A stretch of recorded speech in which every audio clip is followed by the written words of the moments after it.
Good morning and welcome to NASA's Jet Propulsion Laboratory in Pasadena, California. I'm Veronica McGregor. We're going to get straight to today's Mars report. I'll introduce to you the speakers for today's news conference. We have today Jennifer Trosper. She's the Mars Science Laboratory Mission Manager. She's with the Jet Propulsion Laboratory. Justin Mackey, he's an imaging scientist on the Mars Science Laboratory mission, also with JPL. John Grotzinger, the project scientist for the mission, and he's from the California Institute of Technology. Michael Malin, principal investigator for the Mars Descent Imager on MSL. He's with Malin Space Science Systems in San Diego. And Don Hassler, he's the RAD principal investigator with Southwest Research Institute in Boulder, Colorado. And we will begin with Jennifer. Good morning. Well, we have some great news. Sol 2 has executed on the rover, and it executed flawlessly. So we accomplished the main things of getting our high-gain antenna session to work, and we have now confirmed that all of our antennas and all of our links on the rovers work perfectly. And I just want to congratulate Peter Eilot and his team, because there's been an enormous amount of effort to make sure that worked over the last 7 years, and they are sending us lots and lots of data. We got 100 megabits on the MRO AM pass yesterday, so fantastic work by the telecom team, and also fantastic work by Odyssey and MRO Orbiters and the DSN, who's been supporting us getting all that data back. So we feel very confident that we have lots of data capacity now with all of these links, and that was one of the major objectives of this first part of the mission. So that's fantastic. We also, you'll note that the rover model now has the RSM deployed, and that's consistent with what the actual rover on Mars looks like. And it's pointing here away from the sun, and in a minute I'll talk a little bit about the anti-sun image that we took. And then I also wanted to talk about the fact that we've cleared the REMS anomaly. So we had some issues with REMS. We understand the problem. It actually was related to the management of REMS parameters in their non-volatile memory.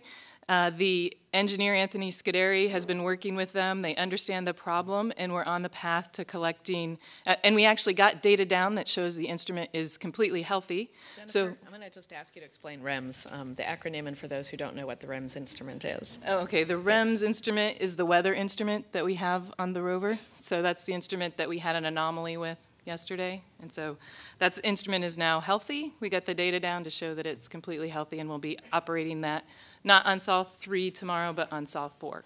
So all good news. As far as the other systems on the rover, the power system, very healthy. The radioisotope thermoelectric generator, RTG, that's generating power for us is a higher power, about 115 watts, and we've been using a conservative 105 watt predict. So we have more power than we expected, and that's gonna be fantastic for being able to keep the rover awake longer.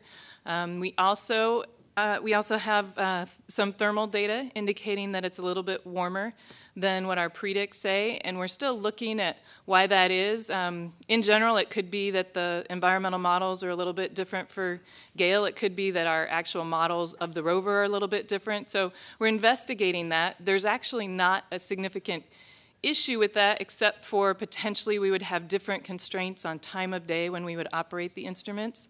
An actual huge advantage of that is that in warming up actuators to do things like drive and move the arm, we'll have less energy that we have to use to do that. So we're looking at the thermal situation. As far as our plans for the next Sol, so we're planning Sol 3 right now. There's a lot of folks over there getting the plans and sequences together for the next Sol. And very exciting, now that the mast is deployed, we're going to do the Mastcam 360 full color panorama, and I see the folks who've been working on that for several months smiling back there and excited that it's going to run on Sol 3 just like we planned, so there are going to be some amazing images from that.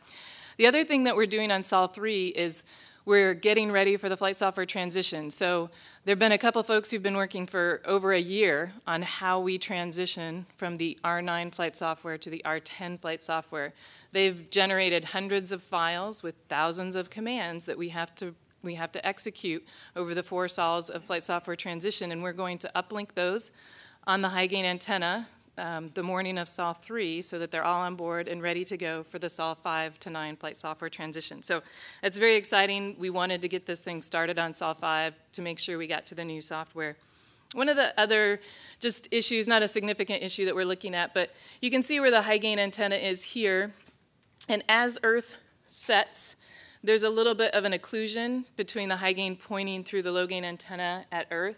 And so we don't actually have horizon to horizon coverage of the high gain antenna. So today we're going to operate the high gain antenna all the way through Earth set so we can characterize what the real occlusion is with the low gain antenna so that our future high gain antenna windows can be consistent with what we believe the capability of that to be. So with that, I'd like to introduce my colleague to the left. We were just talking, we've been working together for 16 years. We were both very young and not that smart on Mars Pathfinder, and you can make an assessment of where we've come, but Justin Mackey actually built and is operating the HAZ cams and the nav cams on MSL.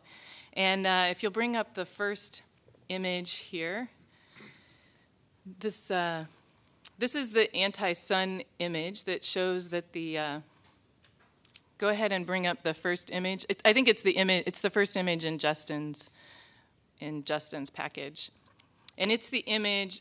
If you look up here at the rover that we took, there it is. So I have the RSM in the position of where it was pointing when we took this image. So you can see it's pointing down here. You can see the shadow of the arm in the image, and you can also see that the mast is deployed, which is excellent. That's what we're looking for. And the reason we take this image is we actually did a sun find to update and make sure that our understanding of our azimuth angle was correct. And then we take the anti-sun image to make sure that it's 180 degrees off of what the shadow is lined up with where the sun is on the other side.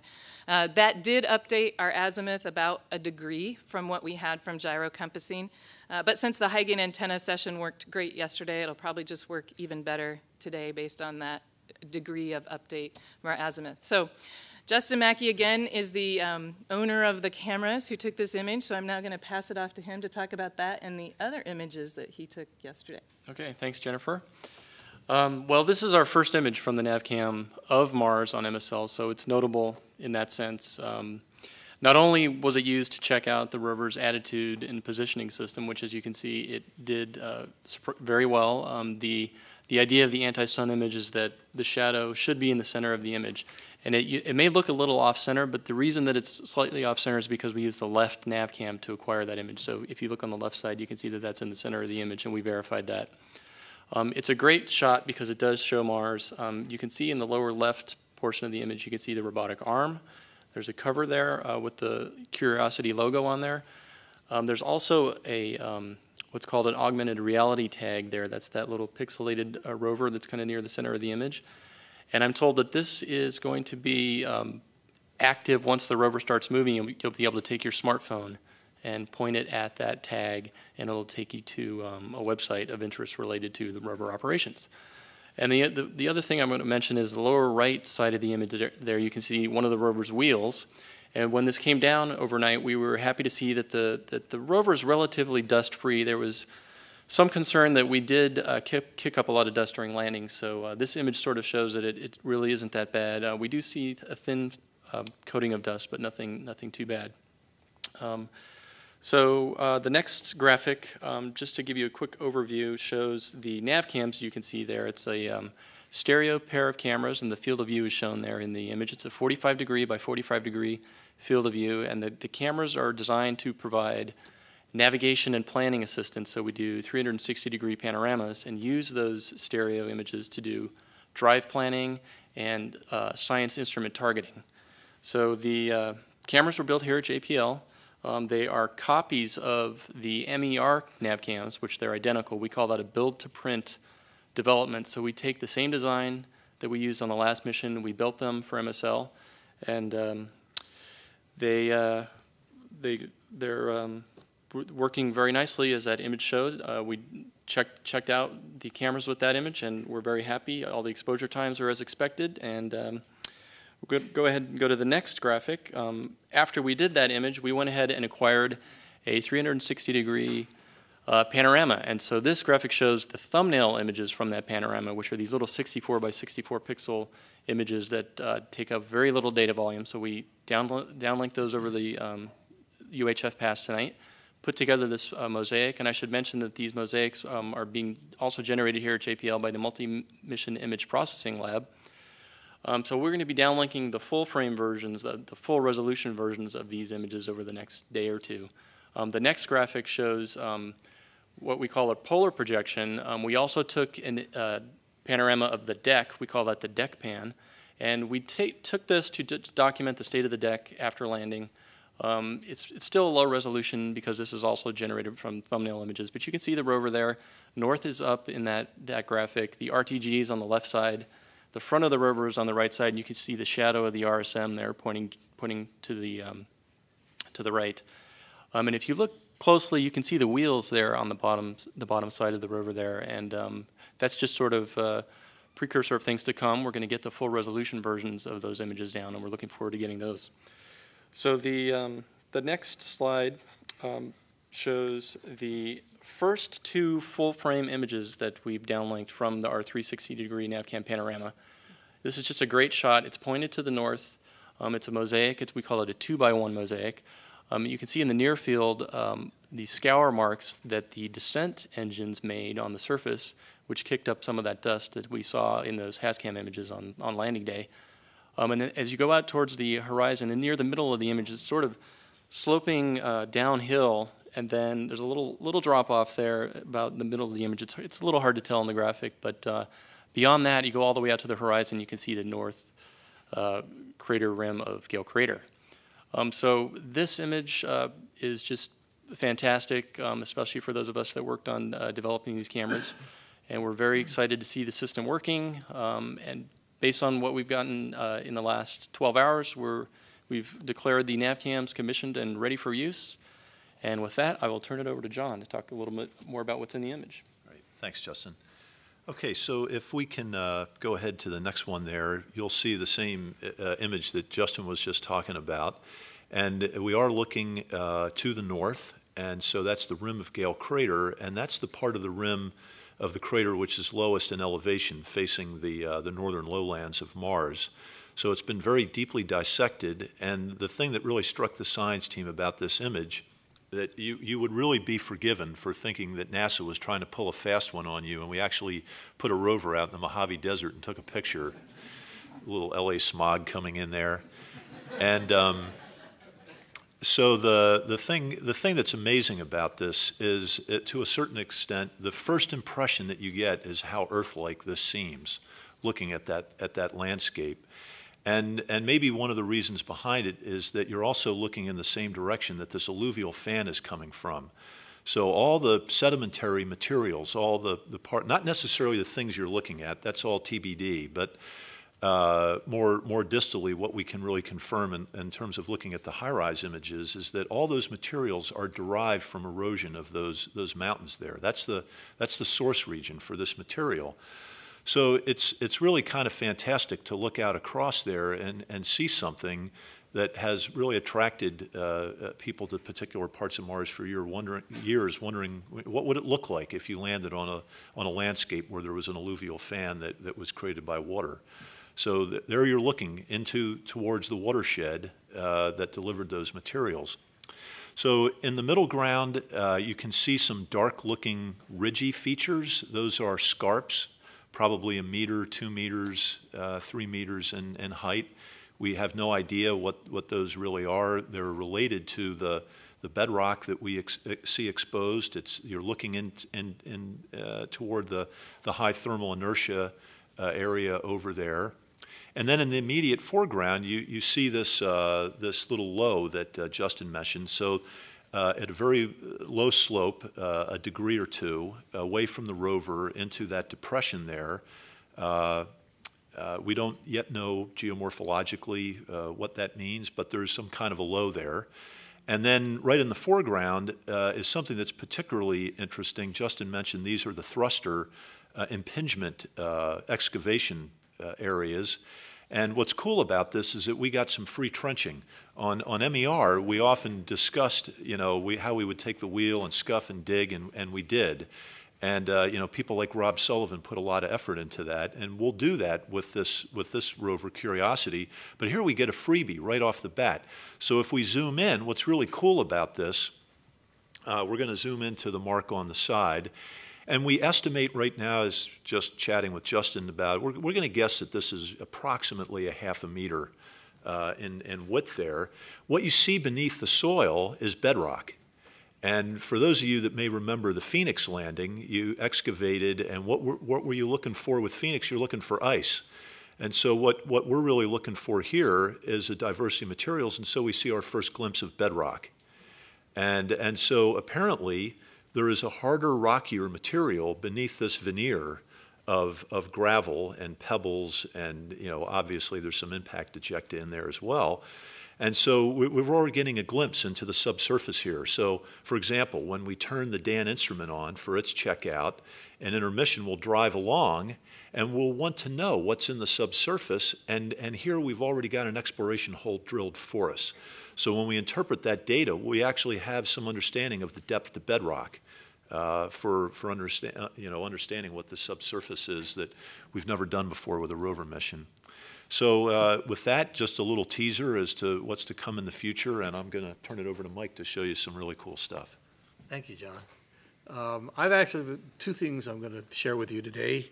The first is not really directly related to my role on MSL, but to my role in the MRO project. I'm the team leader for the imaging system on MRO, and one of my team members from my company was targeting MRO up here as part of her duties, and she brought to my attention the first thing I'm going to show you. I need to set the stage because it's going to come on the screen and they're going to flash off after a couple of seconds. What you're going to see is a picture that we took on August 1st of the landing area, and obviously the lander and its other pieces are not in that image. And then the second image you'll see, it'll come up in 2 seconds later, is going to be the image we took on the 7th at the same time that HiRise was taking the picture that you've seen. I think there are pictures in the back of the room of that. And so we rode along with the HiRise. The context camera is a much lower resolution camera. It's 1/20th the resolution of HiRise, so we 20 times poorer. So we get 6 meter per pixel, take the image, 5 meters when we map project it so that we can compare image to image. But we also cover 50 times more area than HiRise does. Our swath width is typically 30 kilometers wide, and this particular image had a 42-kilometer width because we were looking sideways at the surface. And the entire image is like 275 kilometers long. So we cover a huge section of Mars when we take these images. Lilia was looking at the after image, and she found something a little odd. So I'll draw your attention when the pictures come up. Look to the right side, sort of down range from the area where the other pieces of the vehicle fell. So we can have the first graphic. It'll basically flash between, that's the after, there's the before, there is the after, there is the before, and look over at the right by that little mesa, and there's just to the upper left of that mesa, you see these little black things flicking on and off. Okay, so Lilia blew that up, and if we go to the next slide, this will also be another flickering image, no, and then you see 6 spots. What are those 6 spots? Well, Lilia knew enough to go asking. Ken Edgett came in and he saw this on the screen from the door of our room and said, "What's that?" Because it's very obvious to people who know Mars. Lilia and Ken know Mars very well, and very obvious to people who studied of Gale that these were different. And basically, those are the 6 entry ballast masses, EBMs, I guess they're called. They're 25-kilogram tungsten slugs about this big. They hit the surface and they disturb the surface, And these particular things are about 12 kilometers downrange from the lander. They have about a 1 kilometer dispersal. These were what was thrown off just before the straighten up and fly right phase, just before parachute came out. They followed their separate path to the surface, and that's where they hit. So it was a great find by Lilia, and we're all very pleased that it worked. And the EDL guys were very excited to see these, because this is another test of all the modeling they've done for EDL. This tells them how inert objects that aren't doing any activity come through the atmosphere and fall. There are other pieces that we will look once MRO is allowed to turn its payload back on. We will be able to do that test, go look for these other large features. So that's my first story. We were all very excited about that yesterday. Next slide is going to show you next thing is going to show you an animation. This is going to be the first 25 seconds of the video in thumbnail form. You're inside the vehicle, inside the aeroshell, so you didn't see anything, and then the heat shield fell apart. So the first part of that, you were in the dark because there was no light inside the aeroshell, and then it popped off, and you saw it moving away. This is, again, a thumbnail resolution video, but it gives you an idea of sort of the kind of action we're going to see in the near future. And that was 6 seconds of dark at the beginning inside. That all was taken about 2.5 minutes before we landed. The next slide is going to show you something you've seen before. This is the thumbnail that I showed a couple of days ago of the heat shield at a distance of about 15 meters. The heat shield is about 4.5 meters across. And the next slide shows you the full resolution system came back. And you've been hearing us keep saying, well, just wait till you see the good stuff. Well, this is the good stuff came down, and it's quite spectacular. You can actually see the stitching in the thermal blanket. You can see there's wiring in there for the Medley experiment. And so eventually we hope to have that same animation I just showed you at this resolution. So I was actually going to do a couple of these thumbnail, then full resolution ones, but don't have the time for that. So the next slide is going to show you a high resolution view of the vehicle sitting on the ground. This is, the camera is 0.7 of a meter off the ground, and it's looking down. This is the view the camera will have from now on. It turns out it's about 0.9 of a meter wide, so it's about a yard wide. And once you do this map projection to get it out, get the distortion out of the lens. And you can see a pebble there that's 5 centimeters across. You can see most of the material in there is smaller than that. And so this is the gravel that's covering the surface. We actually are seeing some color differences in the material, but I don't believe them because I think the way the Bayer filter is reacting to that is being spoofed by the illumination conditions, so that something that's darker is looking colored. But Tim Parker has been working on a super res because we took hundreds of this image, and he's been putting them co-adding them together, and we're getting spectacular spatial resolution out of that. This image is slightly out of focus because the camera's not in focus at the surface, but it's not as much out of focus as I thought it was going to be. So it's really nice. The next one, I think, is another flicker. Yes, this is a high-rise view. This is the gray one is the high-rise scale base map. The colored one is the Marti taken from an altitude of about 170 meters, which is about 44 seconds before touchdown. And the field of view, what you're looking at there is about 215 by 150 meters. That little white box is the size of the rover, and it's located where we know from the closer images where we can match up rocks and things like that. We know that it's positioned where the rover is. And if you, it's very hard to show you at this scale, projectioning and things like that. You should look at the image that's going to be on the web. If you look at, there's a bunch of rocks and boulders in the upper left corner of that image. There's also some bed forms, aeolian bed forms in that crater to the lower left, sort of not the lowest left, but in the middle left there. There are all sorts of things. There's a very, very sharp little rock to the southwest of the rover by probably looks like 50 meters. But, you know, I look at this and I say, well, I know, you know, there are plenty of places we can go. There's some question about, can we move the rover? Is it safe to move the rover? There's nothing around it. So it's safe to move the rover. There's nothing under it because we do have an image closer in as well. And so today's presentation for Marti was basically to fulfill the promise. We said, if you wait a little while, we'll have slightly better pictures. They're more than slightly better, and I think they show you that the Marti took some really good images on the way down. With that, I'm going to hand it over to Don. Thank you, Mike. Well, it's really tough to compete with these fantastic images. But I'm going to report a snapshot of the first observations we have of the radiation environment on the surface of another planet, which in itself I think is quite remarkable. Interestingly enough, yesterday was the 100-year anniversary of the discovery of galactic cosmic rays on Earth by Victor Hess with his hot air balloon in eastern Germany.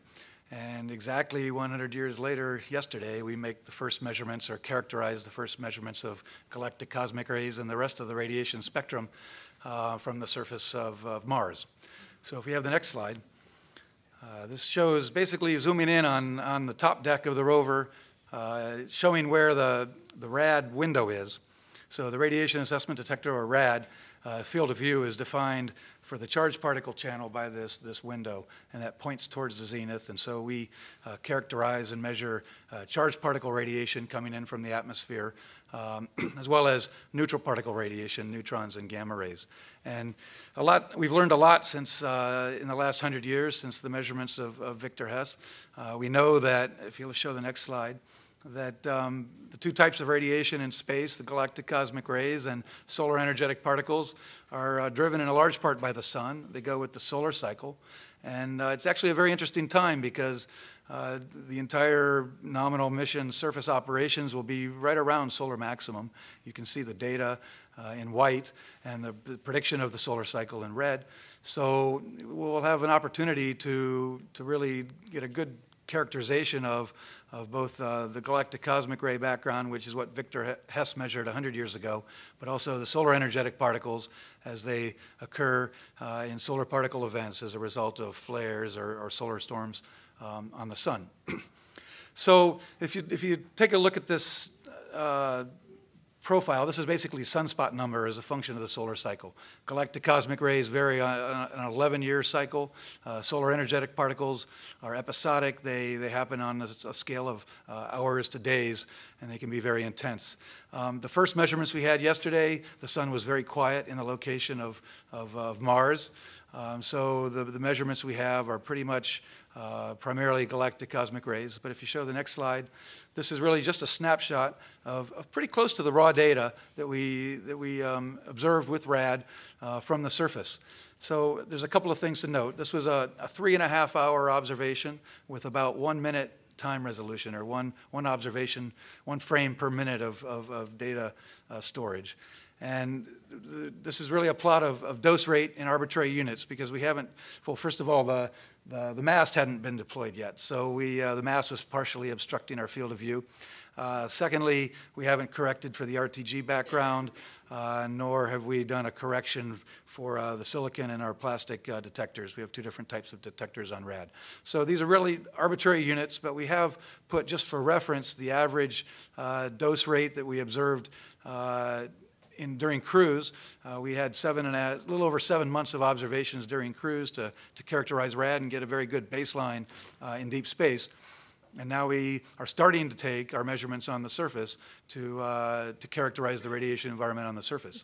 So although this is a quiet time on the surface of Mars, there's really not a large contribution from solar energetic particles. You can see that the spikes in those in that plot are really individual heavy ion hits on the detectors, and it's actually the contribution from these heavy ions that are the biggest effect for biological organisms, whether it be microbial life on Mars or astronauts on future missions to Mars. And so what we will achieve with RAD over the next days, months, and years will be to characterize and accumulate the statistics, and also to gather energy spectra of each of these heavy ion events. Basically, we record, as I mentioned, we record the spectra of 26 different charged particles. So we're going to accumulate spectra, energy spectra from each one of these 26 different charged particles, so that we can understand and characterize their contribution to the radiation dose on the surface, as well as the contribution from neutrons. So this is really just a snapshot, but we do see the exciting elements of what we're going to be collecting and accumulating over the next months and years as we continue on with our nominal mission. So stay tuned for future results. Thank you. All right, thank you. We're going to begin with questions here at the Jet Propulsion Laboratory, and then we will take some questions by the phone lines as well. And I'll start with Eric Hand. I saw that hand go up first. Let's just wait for a microphone to come over to you. Thanks. Yeah, Eric Hand with Nature. I guess my question is for John. I wonder if we can bring up that image of the close-up, the half-meter sort of scale with the trenching in the trench from the retro rockets. Is that something we can bring up? Can we bring that up? It'll just take them a second. Okay. And I guess my question is, I don't know if I'm seeing things, but it seemed like there might be some sort of lineament there, and maybe even that's echoed at the top of the trench. I wonder if you have any thoughts on what that could be. All I'm thinking of is when Opportunity recently discovered that gypsum vein. So I'm wondering if already you can speculate on what could create a linear feature like that. Thanks. I guess, sure, why not? I mean, that's an entirely reasonable suggestion, and it's something that the team was talking about, and I think we should just wait to get the mass cam data down to go further with that one. But yeah, I mean, it's a reasonable idea. What? That there could be fractures filled with some cementing material. Yeah.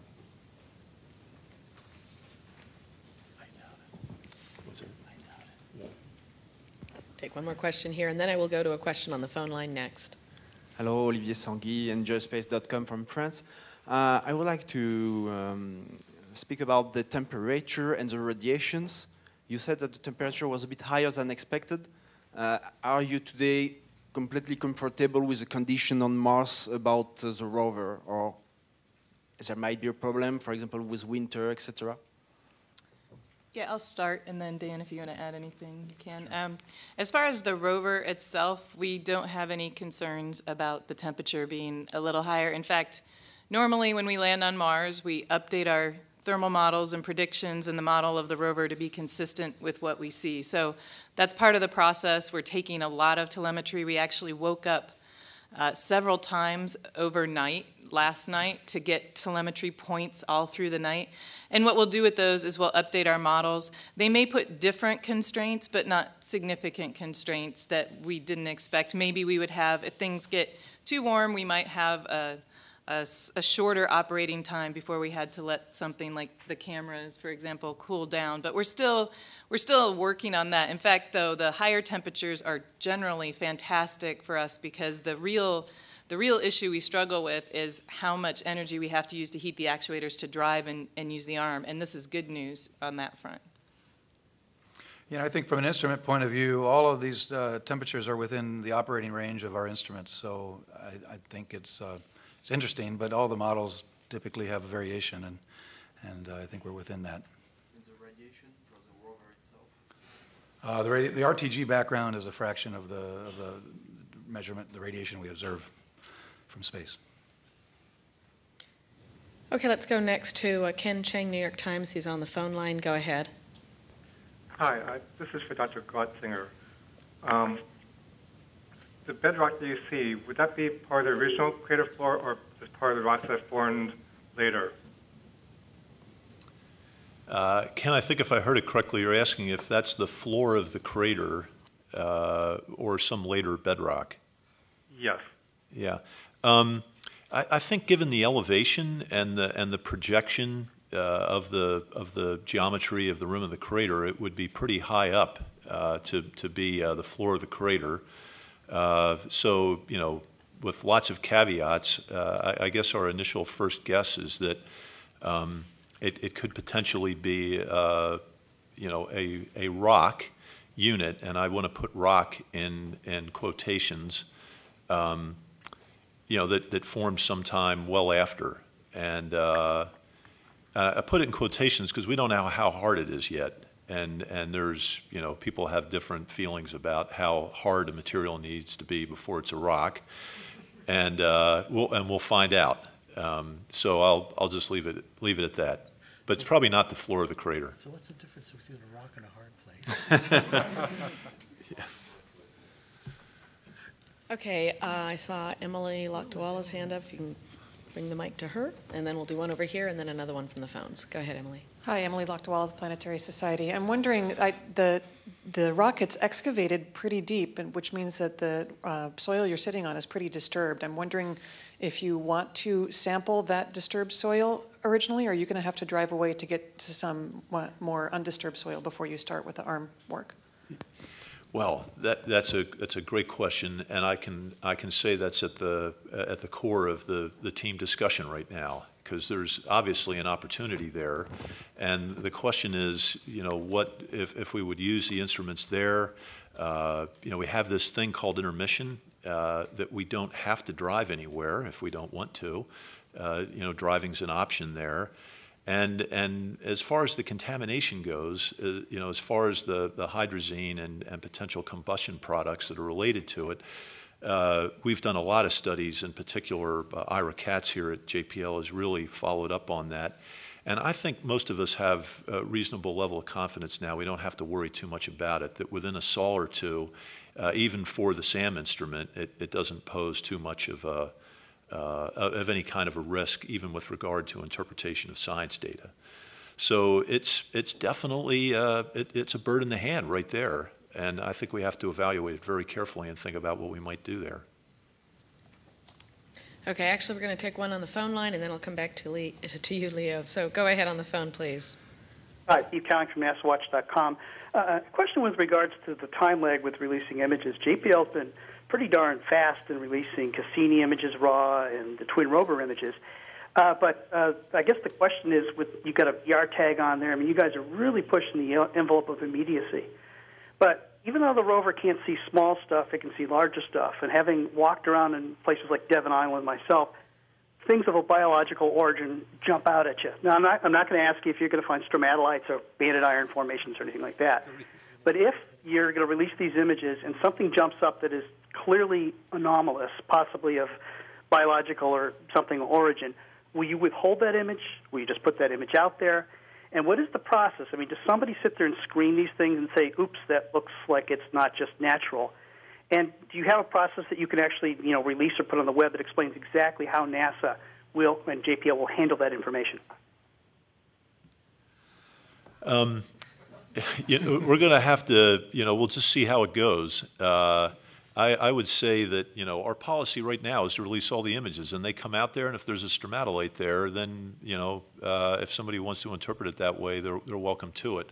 Our feeling is generally that we're not really worried too much about what folks beyond the team might want to interpret in terms of features that we might see, because our approach to this is always going to be to take a very integrated look using all the instruments, think carefully about what we're doing, and then make a statement. So if there was ever anything as profound as what you're describing, we would take our time with it, no matter how much jumping up and down there might be in the background. Okay, we're going next to Leo. Leo Enright with Irish Television for Dr. Hassler. the first cosmic ray experiment on the moon was an Irish experiment built by the Dublin Institute for Advanced Studies. So there's a lot of Irish interest in this cosmic ray detector, believe it or not. And I was wondering, I mean, even looking at the early data, obviously the data set will be very, very large at the end of it. What do you hope from it? And can you say even at this stage what it would be like for a man or a woman standing on the surface from what you've seen so far? What sort of radiation dosage? Well, certainly there's a number of models which would predict what the level of radiation would be on the surface of Mars. But it's a complex environment. The atmosphere modifies the radiation spectra, and so does the surface. Characterizing the neutron environment on the surface is one of the most interesting questions, or the least constrained measurements from models. So those will be some of the most exciting measurements. But the RAD instrument is much more than just a simple dosimeter. The simple plot of dose as a function of time is really it's like a thumbnail from an image point of view. It's the energy spectra that'll be interesting, and it's the energy spectra as a function of time. And so to compare those spectra for each of the different particle types, and to be able to compare those back and fold those back into the transport models, I think is really our goal. And I think understanding the transport means that we can improve our modeling and therefore feed that back in and fold that back in so that we can design the most effective shielding for astronauts when we send them to Mars in the future. Okay, can we bring a mic up to the front here? And then we will go back to another one on the phone lines. Todd Halverson of Florida Today and USA Today for John.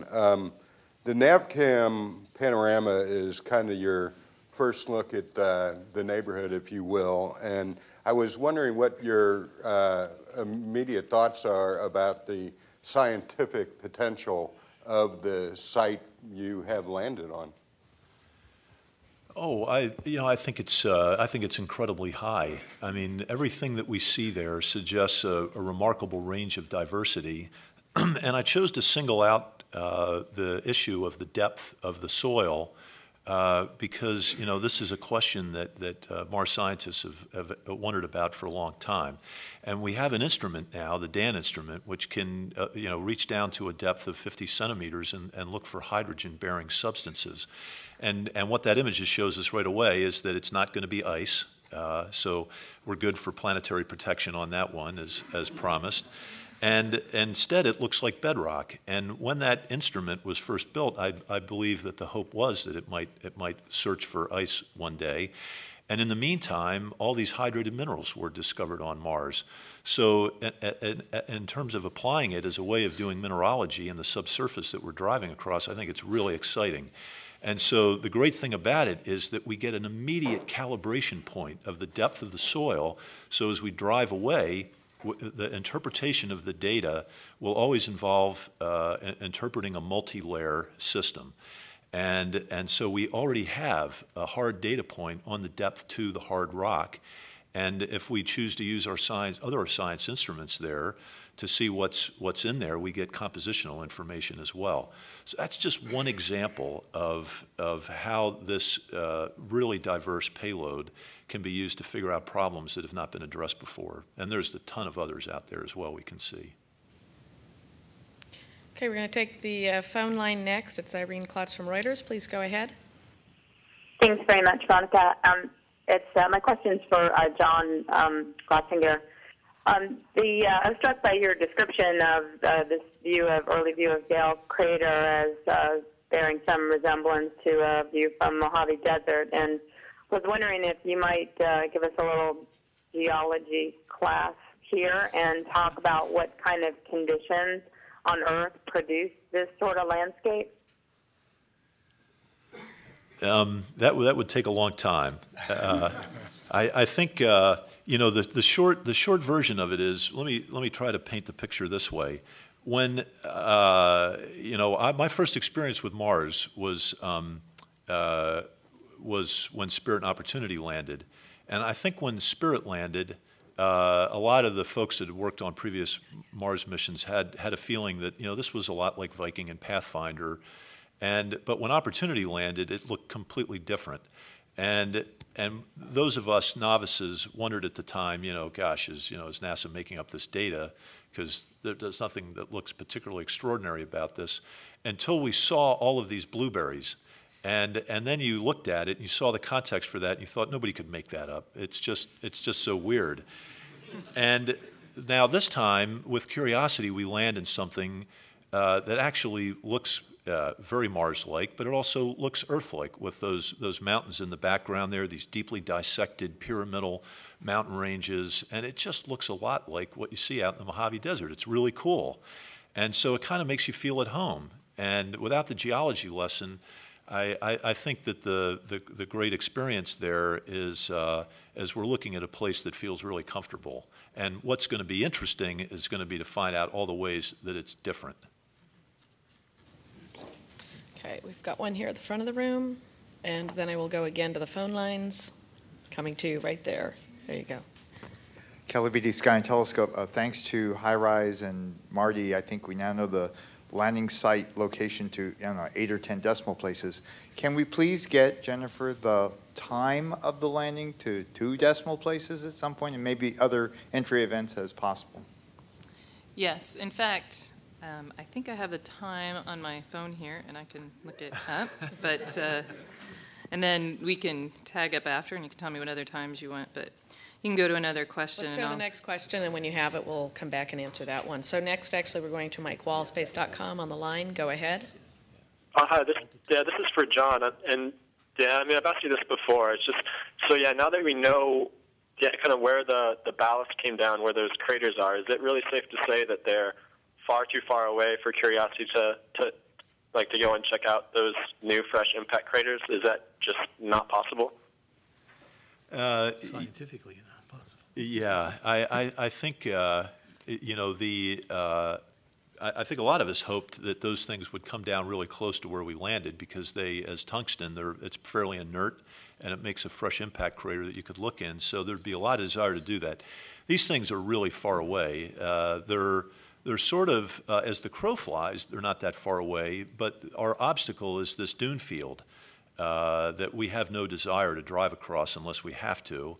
And other than that, they look like they've landed in a part of the mountain there that has mass flows that will be interesting in their own right, but they obscure the stratigraphy that we're after in terms of the target that we want to go to. So we would have to do an enormous U-turn around the dune field, and I just don't think it's going to be practical to do that. Okay, let me get someone who has not yet asked a question. Go ahead, over here. Oh. Thank you very much. I'm Fernando Correa from Tercer Milenio in Mexico. In my country, I'm an astronomer and study the space weather and present in TV to coast. Congratulations for the space weather from Mars.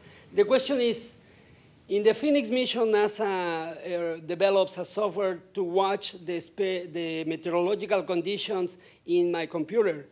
Will be something like that with Curiosity?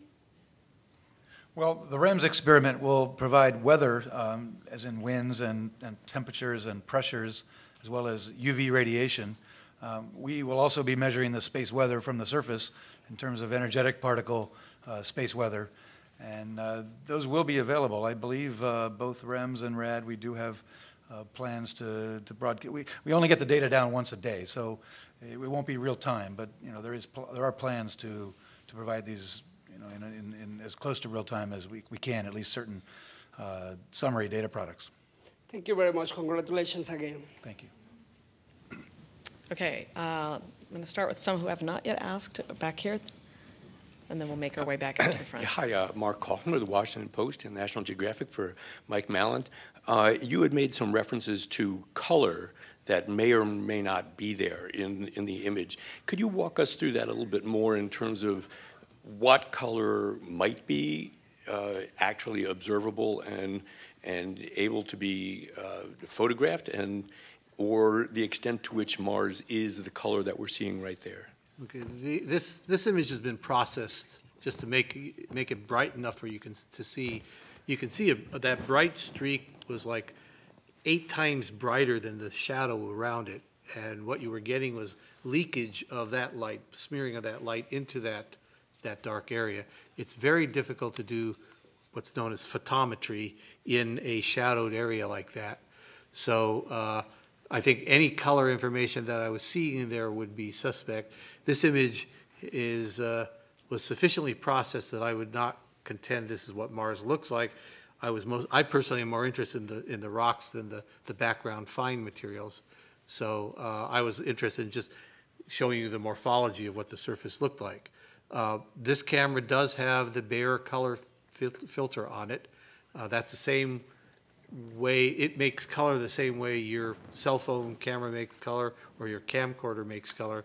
You have a black and white detector on which you put a filter that has red, green, and blue patches on it that exactly match up with the pixels of your camera. And then you use some interpolation techniques to average all those pixels together to make a red, green, and blue picture. That's been done to this. It was done to this image on the spacecraft. So our camera actually did that interpolation and then did the JPEG compression.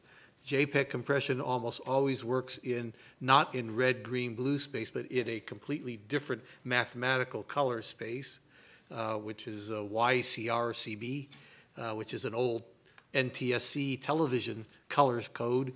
That's when JPEG was developed and used that. So it's very difficult for me to give you a specific answer and say that color is right, that color is wrong. However, on the other cameras where we have calibration targets, we'll take images of the calibration targets, then we'll take images of Mars, and from that we can say, well, the calibration target, we know what those colors were, and we know under the same illumination, here we're seeing the surface of Mars. This is the information we're getting. So the mass cam in particular has multiple science filters as well as the Bayer pattern filter, and that will be how we derive our color information. This is not real good color. Okay, let's go first to Jennifer. You have the answer for the question about the touchdown time. Yes, we actually have directly from the flight software message that is sent to us from the vehicle. 2012, day of year 219, T05-1757, which is the UTC time, which is about 10:17 p.m. Pacific time, PDT, and you'll remember we didn't get the signal until 10:32 or so because of the one-way light time to Mars right now.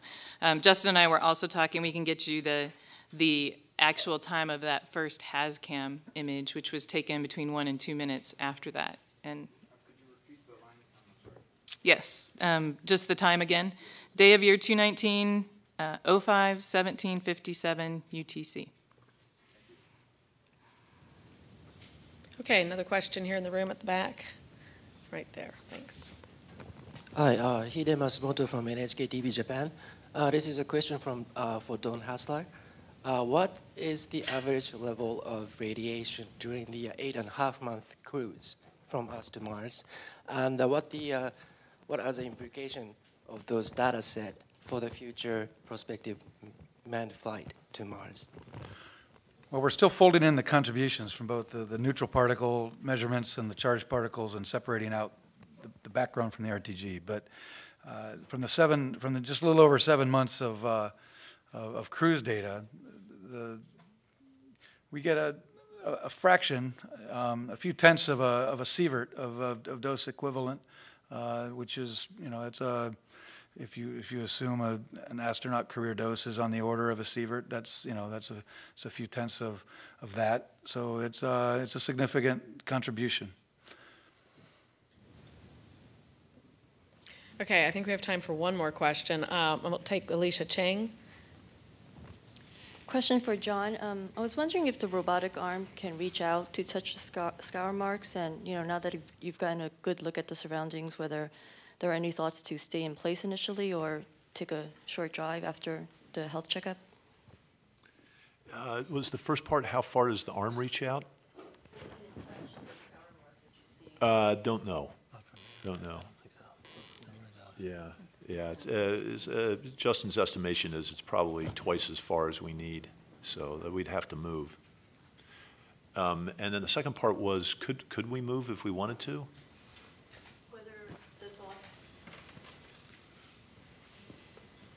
for the initial science plan, whether the plan is to stay in place at first to sample the region around or to take a short drive? It's wide open right now. The commissioning activity period that Jennifer is leading allows us the capability in what we call intermission to drive if we want to. And so certainly it would be an option to bump 2 meters forward so that we could drop the arm down there if that's what the science team wanted to do. Or any other option if we decide we want to drive, if we decide we do want to drive out of the area of contamination, where contamination means wind disturbance and see pristine materials, or if we want to go further beyond that, maybe go several tens of meters, all this is open right now. So we just, the great thing about it is that with the spacecraft being as healthy as it is and the capability that it has, all our options are open for science. All right, we invite you to join us again tomorrow at 10 a.m. Pacific time again for another Mars report from the Jet Propulsion Laboratory in Pasadena, California. Thank you for joining us.